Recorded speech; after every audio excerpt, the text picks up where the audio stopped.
This is Tim with covering Frege's Logicism and Russell's Paradox. Before we get into Logicism, we first need to explore a little bit the 20th century philosophy of mathematics, what fields were popular in that era, so we can understand from what Logicism developed. Primarily, up until the 20th century, the philosophy of mathematics was largely Platonistic. Platonism obviously developed from Plato. The idea that mathematical entities are abstract objects, that they're eternal and unchanging. They parallel Plato's forms in a sense.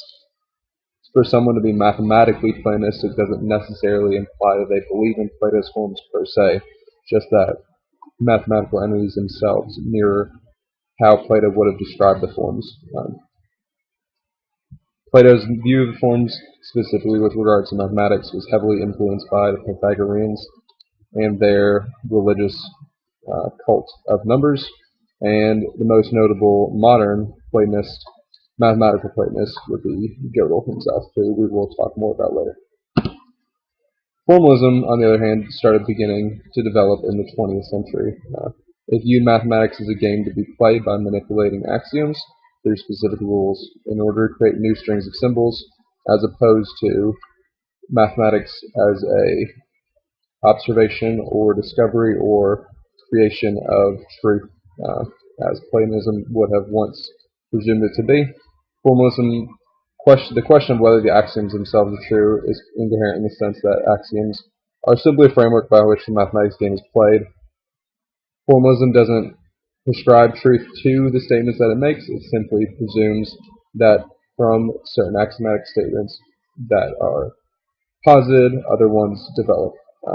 It is most notably held by David Hilbert himself, with Tarski and Curry additionally supporting it. Intuitionalism, on the other hand, was founded mostly by L.E.J. Brouwer.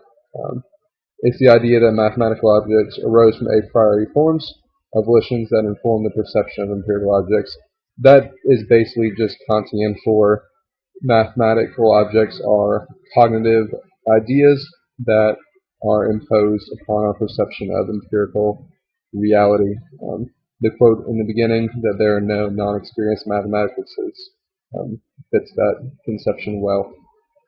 Within intuitionism, a necessary byproduct is the rejection of actual infinities, as one can never empirically perceive of an actual infinity according to intuitionalists, and a subsect of intuitionalism is finitism, which rejects the notion of potential infinities at all, which is rather radical in the field of philosophy of mathematics.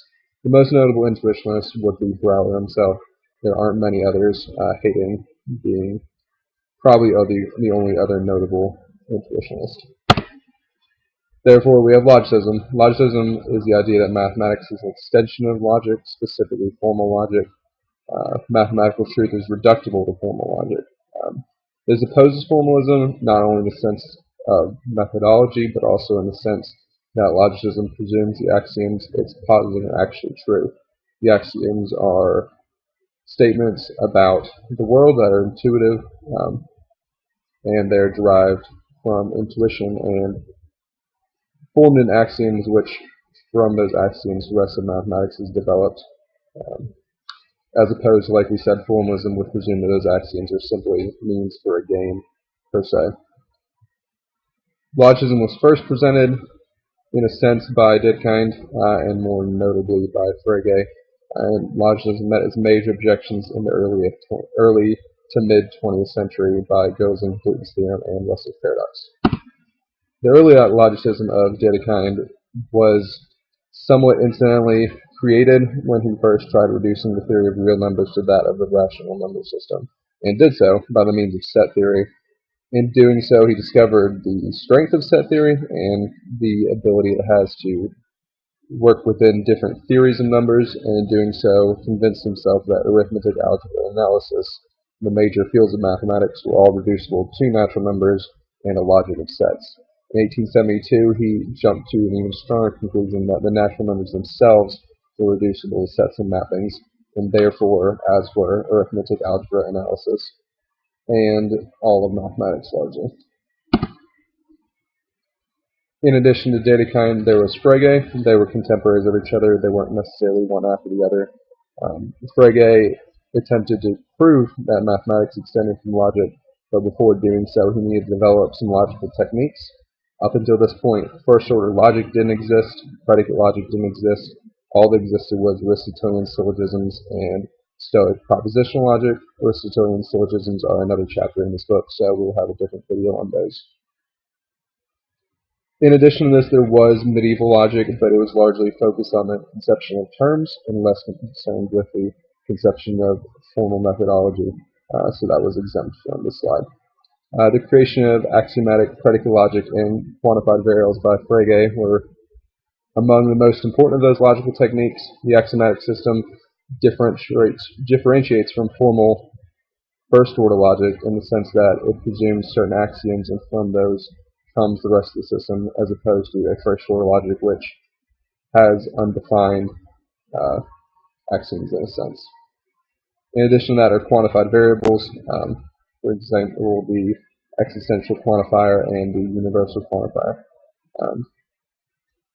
In addition to these mathematical contributions, Frege had a large contribution in a philosophical sense in that he defended logicism from intuitionalism, which posited that it couldn't exist, and formalism, which posited that the meaning of its statements were largely meaningless. In comes Bertrand Russell, who invented philosophy per se. He shows that set theory is inconsistent, therefore logicism is inconsistent, therefore any attempt to quantify math within it would be inconsistent. We're going to jump ahead a little bit and then come back. Russell's paradox, in a really informal sense, is that of the following barber's paradox. There's a barber in a town. He shaves all those who don't shave themselves. And the question of who shaves the barber, if he shaves himself, then that is inconsistent because he only shaves those who don't shave themselves. But if he goes to the barber, which is the other alternative, which means he shaves himself, and is again inconsistent because he can't shave himself, because only those who he shaves are those who don't shave themselves. In a perhaps less informal sense, we can think of sets as having a characteristic called normality and abnormality, which has no real meaning other than we're defining it as such. For a set to be normal, if normal were to mean contained in a set of normal sets, the set R would therefore be abnormal, and if R were abnormal, it would be contained in a set of all normal sets, and therefore be normal. This leads to the conclusion that R is neither normal nor abnormal, and leads us to Russell's paradox. Again, so from a formalist perspective, the statement let R be the set X where members are not members of themselves.